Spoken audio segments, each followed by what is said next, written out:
Jean et Bernard Etchepart, qui ont créé eux-mêmes des sociétés mondialement connues.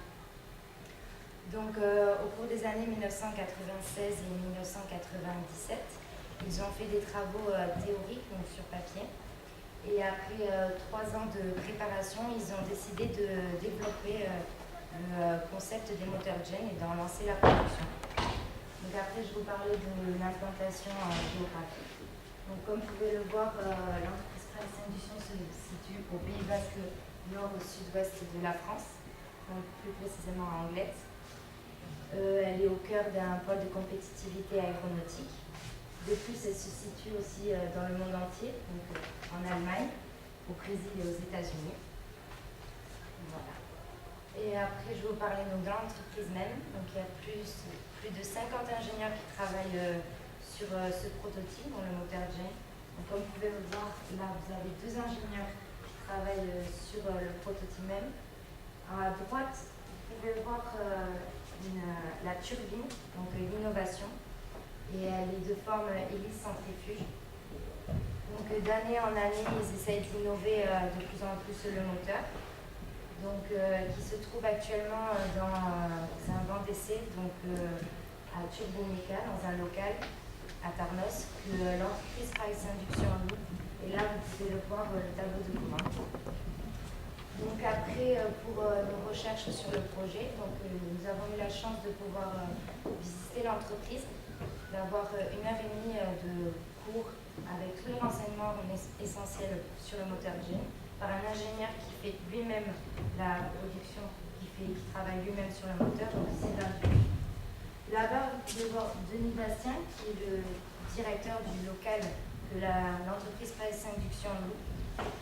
Après, donc, vous pouvez voir le moteur au milieu. Donc, cette photo a été prise lors d'une visite d'un banc d'essai, au banc d'essai. Donc, je vais leur laisser la parole pour vous expliquer en quelques minutes comment ça va se passer. Bon, donc ici on peut voir un moteur GEN qui est ici au centre de l'image. On a pu constater que ses dimensions n'étaient pas très grandes finalement, puisqu'il est tout simplement destiné aux petits avions qui ne sont pas encore commercialisés. Et on a pu constater que le moteur était très peu brillant.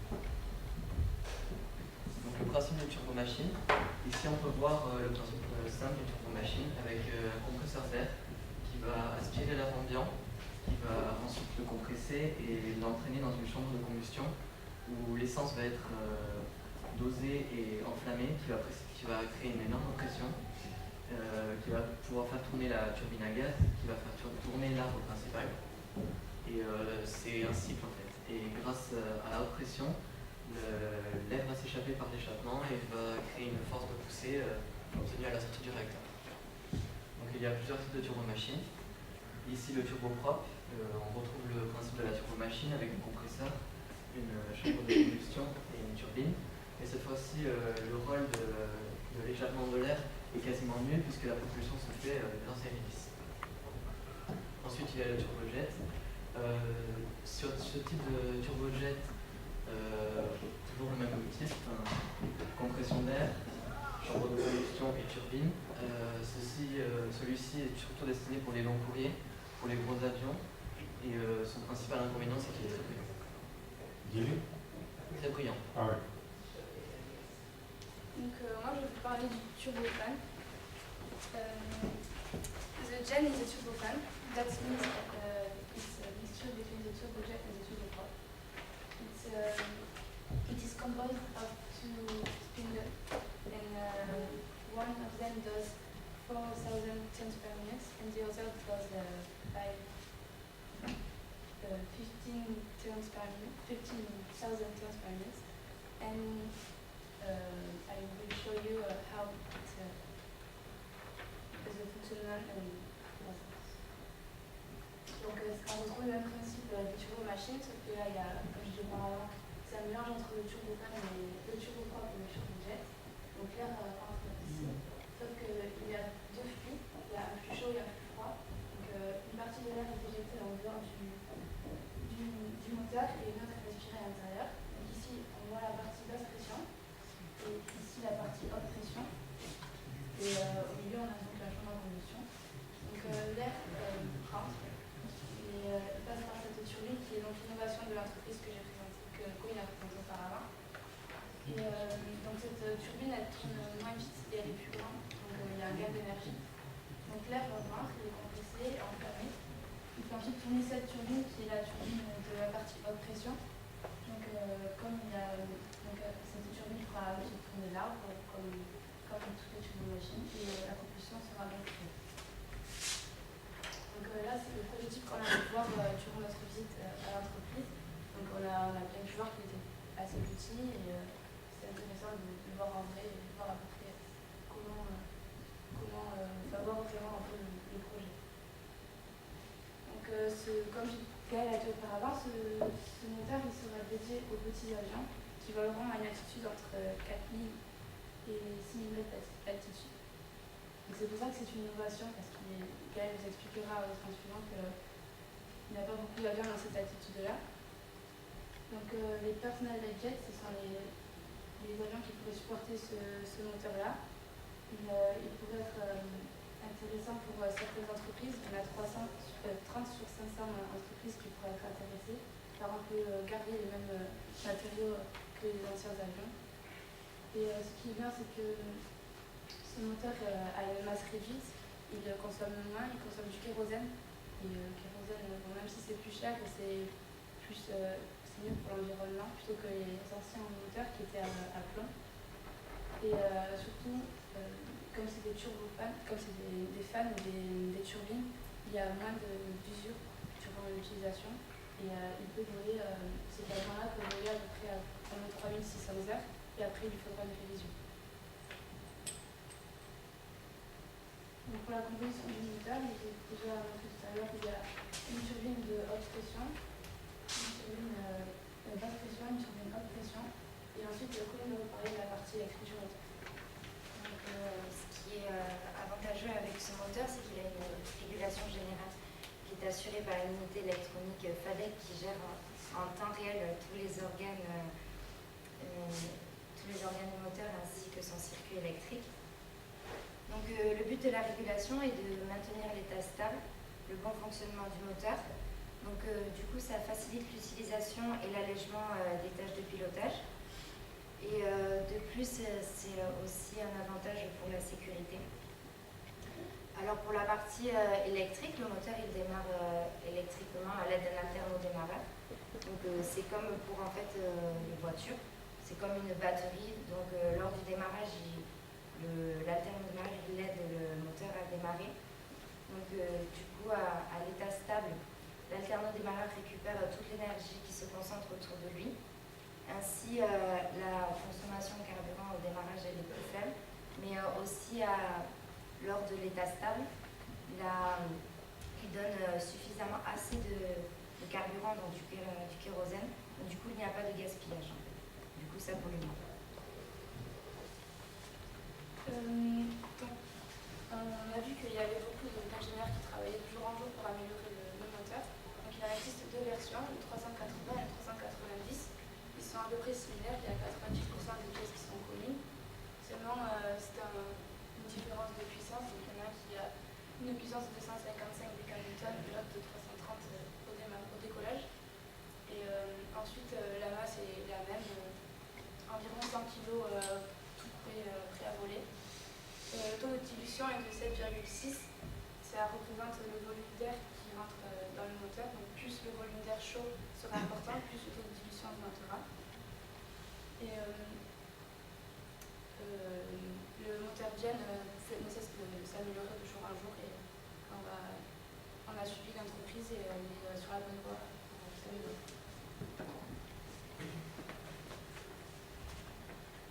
Today we can see that air traffic will be saturated. We care about that. We find out if it is possible to exploit a new level of flight situated between 4,000, 1,500 meters and 600 meters. Right? But how can I explore it? Ici on peut voir les niveaux de vol qui sont exploités au jour d'aujourd'hui. Donc ici c'est des grandes compagnies comme Air France ou pour les longs voyages avec une capacité de transport très grande. Ici on peut voir tout ce qui est petits avions comme les ULM, les hélicoptères et les petites jets à fonction civile. Et ici, donc, ce serait le niveau de vol que le moteur permettrait d'exploiter. Et il se situe entre 4500 et 6000 mètres d'altitude.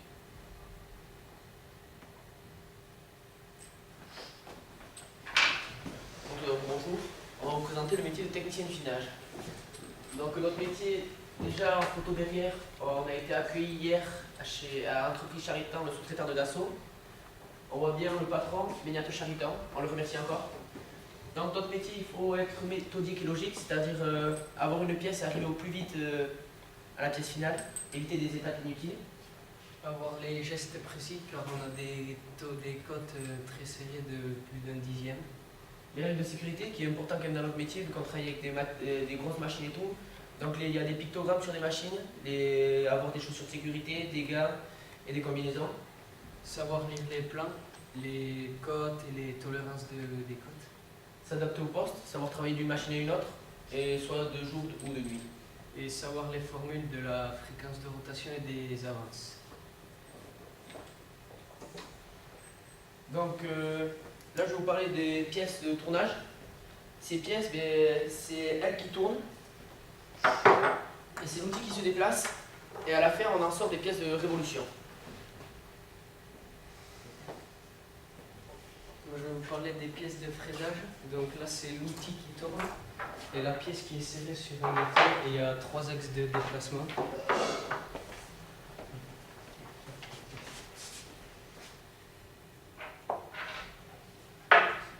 Là on va vous présenter une vidéo. Donc voilà, on démarre d'abord sur une fraiseuse conventionnelle, on fait la mise à longueur, au départ elle est comme ça, ensuite elle est comme ça.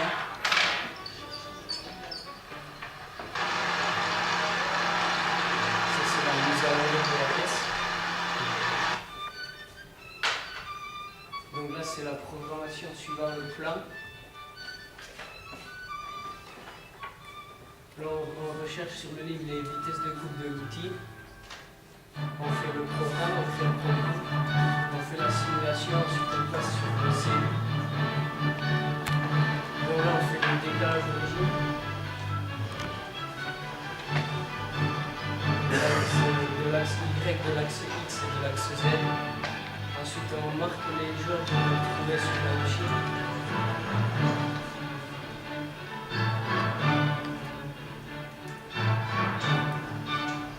Ensuite on fait les jauges de l'outil pour savoir la longueur de l'outil et pour pouvoir ensuite procéder à l'usinage. Donc il y a plusieurs phases d'usinage. Ça c'est 3 phases.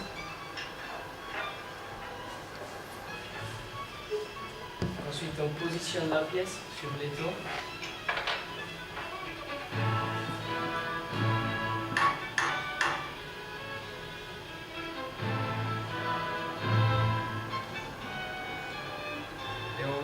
Et la pièce elle nous sort comme ça, la croix est coincée à l'intérieur.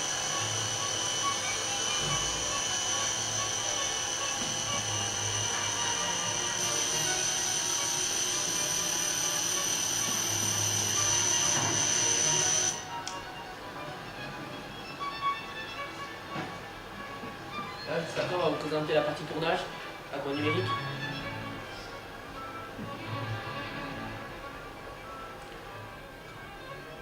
Là, à l'aide de ce plan, on programme la machine. À l'aide de ce plan. D'abord, on a coupé un brut qu'on monte dans les morts. Là, les réglages avec une cale rectifiée.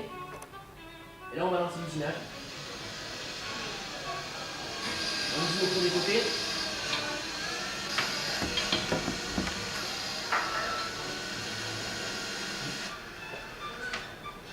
On va démonter la pièce pour mettre l'autre côté, pour usiner l'autre côté.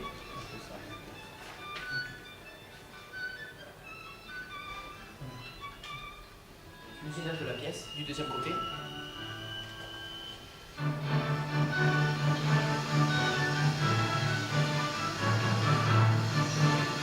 Et à la fin, on la démonte, on fait le contrôle pour savoir si elle est conforme ou non conforme à l'aide du plan.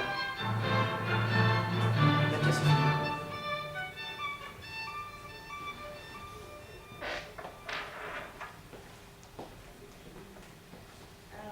To conclude, shows this film, this film, we could show that it's possible to explore the new level flight located between 4,500 and 6,000 meters high, thanks to the Jane. The engine Jane is the 21st century's innovation. Indeed, he has a lot of benefits, and he can offer new practice in the Air Force. Like using a new level of flight facilitating the air traffic. The company Price Induction has worked on the prototype for about 15 years and is on the right track to finalize this project. Donc, grâce à cette présentation, nous avons pu vous montrer le remplacement des moteurs à piston essence au plomb grâce au moteur GEN, ainsi que le métier de technicien d'usinage avec le tournage et le freinage. Avez-vous des questions? Ok, merci. Ah voilà, ça fait tout plaisir. Merci. Oui. Si vous leur donnez ça, c'est un article parce qu'on a fait sur l'entreprise. Le projet. D'accord. Attends, c'est le même article, hein? Oui, oui. Non, Il y en a un sur le Un petit site. article sur tes inductions. voilà. D'accord. Merci. C'est la photo qui était projetée. Oui, c'est dans le banc d'essai de Tarnos. Oui, voilà.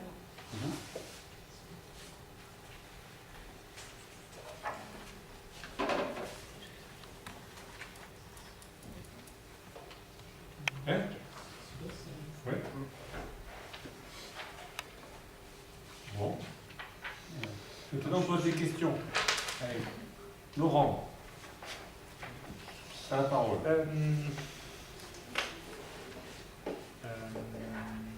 Oui, le moteur GEN. Le moteur GEN, il est présenté comme susceptible de remplacer donc, le moteur à piston traditionnel, qui est aujourd'hui un moteur qu'on retrouve essentiellement sur des avions de type aéroclub classique. C'est le dernier endroit où on a Avion un de moteur voyage. à piston. Voilà.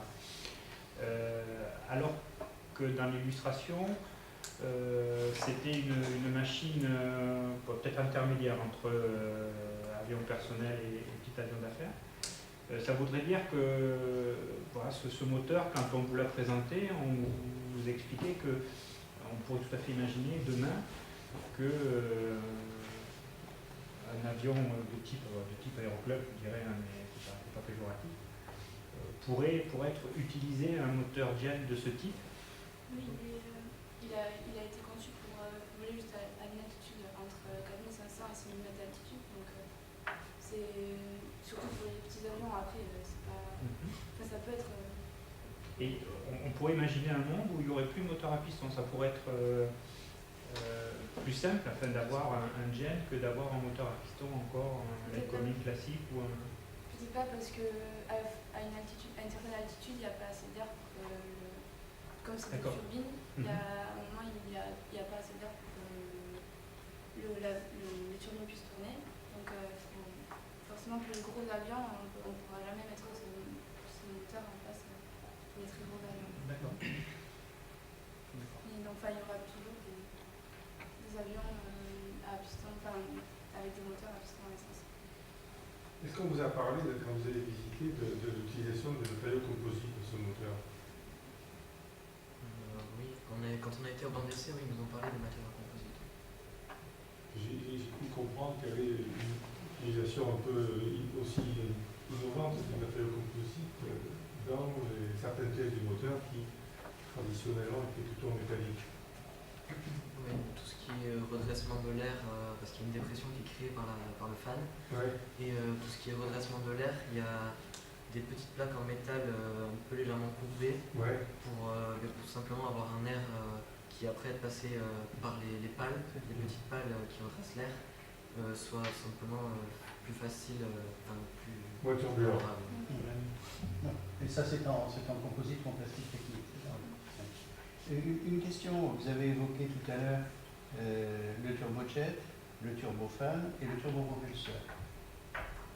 Est-ce que vous avez parlé pendant votre visite des applications turbopropulseurs envisageables, ou est-ce que c'est simplement parce que vous avez souhaité balayer les différentes possibilités d'utilisation d'une turbine, notamment turbopropulseur pour avions légers, type aérocub, mais un peu plus gros, c'est-à-dire type avion de voyage? Pour avion de voyage, ce serait plus un turbojet. Les turbos, en fait, c'est pour chaque niveau de vol, il y a un moteur qui est différencié. Mais est-ce que on vous a plutôt parlé du turbojet, ou on vous a aussi expliqué que le turbopropulseur pouvait avoir des avantages? Les deux ont ses avantages et ses inconvénients. Après, on nous a surtout parlé du turbofan, qui est une innovation. Après, les deux autres moteurs ont été survolés. Mais voilà, c'est juste pour expliquer qu'il y avait deux niveaux et qu'on pouvait avoir un juste niveau. Vous avez abordé un petit peu, indépendamment des questions techniques proprement dites, la problématique de la certification d'un petit moteur comme ça. On vous en a parlé? Oui. Vous pouvez nous en dire deux mots? En fait, pour l'instant, la certification, ça coûte très cher. Oui. Et pour l'instant, tout se passe bien dans d'essai et ils sont capables là d'avoir une certification. Mais il y a encore quelques petits soucis techniques à régler ou comme ça. Mais pour l'instant, niveau financier, c'est un peu le souci parce que justement, ils ont des dettes.